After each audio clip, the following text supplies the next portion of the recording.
بسم الله الرحمن الرحیم. نن د دې په باره کې یوه ویډیو جوړوو چې څنګه کولی شو د سټوري هغه شیان چې موږ سټوري ته پورته کړي دي مخکې یا څو ورځې میاشت مخکې هغه پیدا کړو چې چېرته ذخیره دي یا په کوم ځای کې موجود دي. مثلا تاسو یوه میاشت مخکې سټوري ته یوه ویډیو پورته کړې ده، اوس غواړئ چې هغه ویډیو بیرته پیدا کړئ چې چېرته ده، نو هغه کوم ځای کې موجوده ده. نو راځو چې څنګه یې کولی شو.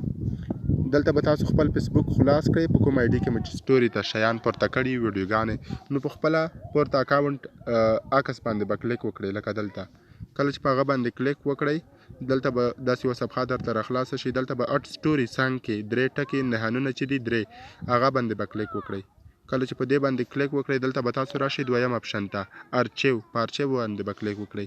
دلته به تاسو پورته سر کې فیلټرز سټوري ارچیو ټرچ په سټوري ارچیو باندې به کلیک وکړئ. دلته به کله چې په دې باندې کلیک وکړئ، هغه ویډیوګانې به درته راواوړي یا عکسونه کوم چې تاسو سټوري ته پورته کړي وي. نو دا دلته موږ څه نه دي پورته کړي، هغه شیان ځکه نه اړولوي یا نه پیدا کوي. که چېرته مو هغه سټوري ته پورته کړي وای، نو اوس به دلته موجود وای. نو دا ویډیو چې څنګه کولی شو هغه څه چې سټوري ته مو پورته کړي دي پیدا یې کړو.